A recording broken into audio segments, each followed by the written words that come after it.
Max Verstappen takes pole position for the Miami GP as yet again the McLaren drivers aren't able to take advantage of the car that they are delivering, and it's a very interesting set of circumstances for me because there's a lot to talk about when it comes to qualifying today. Obviously, yet again, Ollie Behrman can't quite get the lap in. Lance Stroll continuing to struggle, as well as his teammate Fernando Alonso. You've obviously got Lewis Hamilton going out in Q2, struggling with that Ferrari, but ultimately not as far off Charles Leclerc as you would imagine. And I think, to be quite honest with you, I think we've got a lot to talk about, not only when it comes to the sprint race from earlier on today, but also onto this qualifying session that we've just had to deal with. And we'll start off with the sprint race because obviously, in my opinion, it was a very good sprint race, and one which really does need to be addressed and spoken about. Now, obviously, if you were to look at the sprint race without actually if you have not done so already, make sure you hit that subscribe button down below and turn on that notification bell to stay tuned for all of my latest Formula 1 content, news, previews and reviews heading your way every single day. So make sure you've got that notification bell turned on and you've smashed that like button to keep these videos popping into your page. Like, knowing what was going off, I think for me it was a very good race. Ended under safety car, although I was told in 2021 that can't happen, but we'll have that conversation another day. But obviously, if we look at the sprint race, obviously Charles Leclerc didn't even start, ended up smashing the wall, obviously due to rain. A terrible position to really be put in. I still don't quite understand why Ferrari put their drivers on inters heading to the grid. Obviously, you can have your say, I'll have my say. I think it was a stupid decision. Hamilton had the same sort of moment, but ultimately he didn't end up in the wall. It's just one of them situations. Carlos Sainz and Max Verstappen both ended up not finishing the race. Max Verstappen? I meant Fernando Alonso. Max Verstappen ended up finishing outside the points for the first time in nearly 10 years. I think it was Spa in 2016, maybe 2017, the last time Max Verstappen finished out of the points. Now, those of you who want to go on a technicality, he did finish within the points, but a penalty meant that he ended up finishing in 17th place. Now, I think we have to give a massive, humongous shout out to Lewis Hamilton because he made the call to box. In my opinion, it was one lap later than he should have done. He should have boxed the lap before, but he made the call to box because he had Alex Albon right on his gearbox, and it was the right call to box. He demanded the soft tyres, and I genuinely believe that if it wasn't for the safety car, I think Lewis Hamilton would have probably finished P2. I don't quite think he would have been able to finish P1, but then obviously I think Norris may have come out behind Piastri had we not had that safety car for Fernando Alonso and Liam Lawson coming together. Obviously Lawson was able to carry on, but we had a ton of penalties come out of that race, the sprint race earlier on today. Max Verstappen, I think he got 10 seconds for an unsafe release, smashed into Kimi Antonelli, killed his own front wing, ruined Antonelli's sprint race, which was obviously disappointing. Alex Albon got a penalty for a safety car infringement. I'm not entirely sure what the infringement was. I won't lie to you. I've had a bit of a busy day today, so I haven't actually seen the full report on what the infringement was, but he got himself a penalty. It went from P4 to P11. Liam Lawson picked up a penalty for his collision with Fernando Alonso. It just all round just wasn't it was great. It was a great race in my opinion. I think that's the best sprint race we've ever had. But it was one of those where you don't need more, but if that had been a full race, right, for one, Max Verstappen would have still ended up in the points. Obviously, Kimi Antonelli, you have to feel so bad for him. Pushed off the track at turn 1 by Oscar, although because of the racing rules that have been changed due to Max Verstappen, ultimately nothing was done wrong. Lewis Hamilton, absolute masterclass of strategy.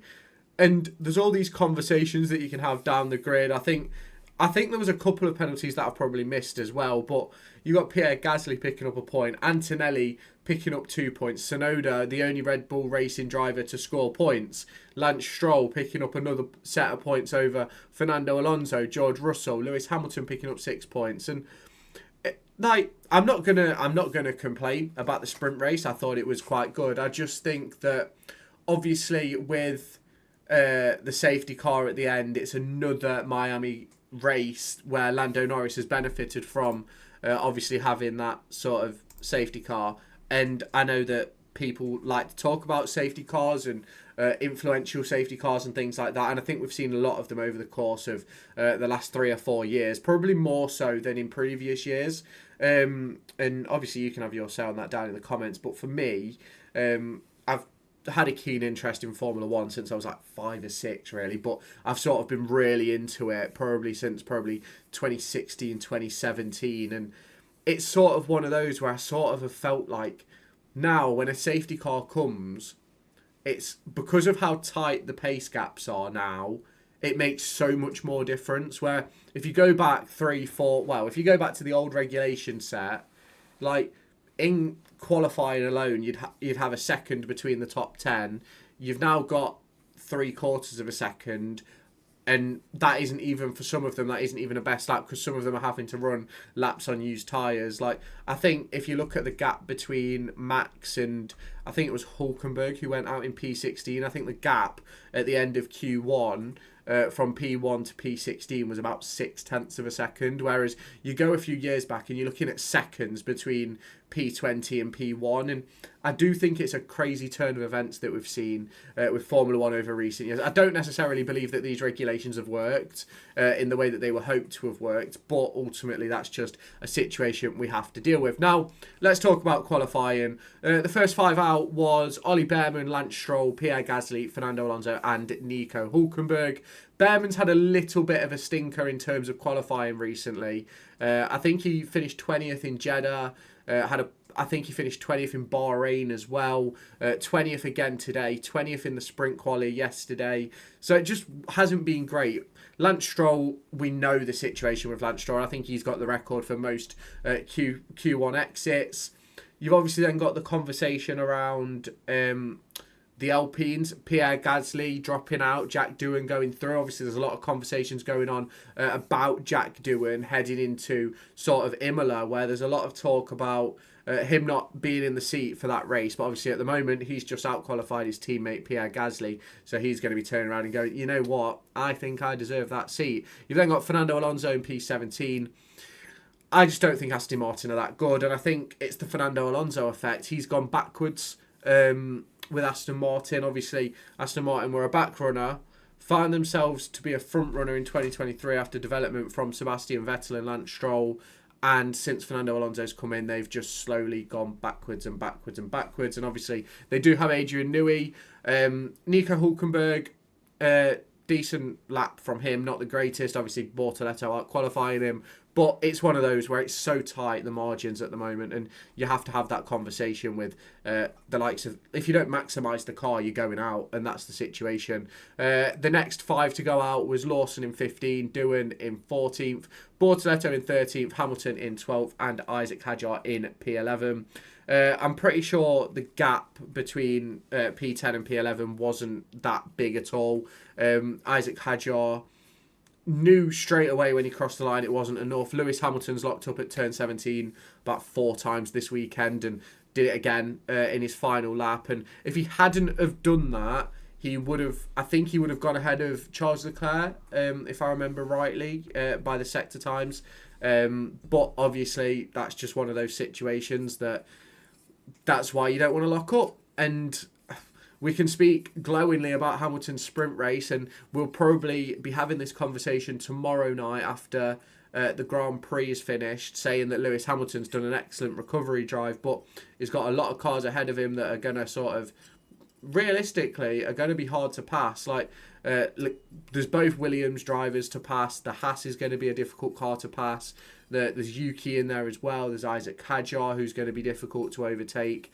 He's going to need a really good start, and probably there's going to need to be a couple of incidents to help Lewis Hamilton get a decent finish. I think the Williams has been a decent car, but we'll get into that in a moment. Obviously, doing out qualifying Gasly, Lawson, poor session. I do think there's a possibility Lindblad could be in the car before the end of the season, but we'll discuss that at a later date.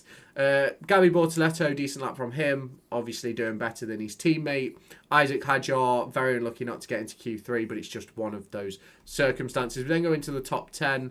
Tsunoda P10, Ocon P9, Leclerc P8, Albon and Sainz 7th and 6th, Russell in P5, Piastri P4, Kimi Antonelli in P3, Lando Norris P2 and Max Verstappen P1. Now just chuck this over onto Twitter to make sure that no one else has lost a lap or anything like that, because obviously you know how Formula 1 is these days. It's not exactly what you want to see, but it's... I don't really know. I'm not really a massive fan of Miami, to be completely honest with you. I think I just don't particularly get on with the track, and a lot of you can have your say down in the comments. And I think when you look at sort of some of the other tracks in the world, and this is one of the ones that we've got a contract until 2041. I'll be nearly 40 by the time that contract expires. Will I be nearly 40? Yeah, I'll be getting close to 40. And I just think it's a little bit of a terrible track. But we'll have to wait and see what happens tomorrow.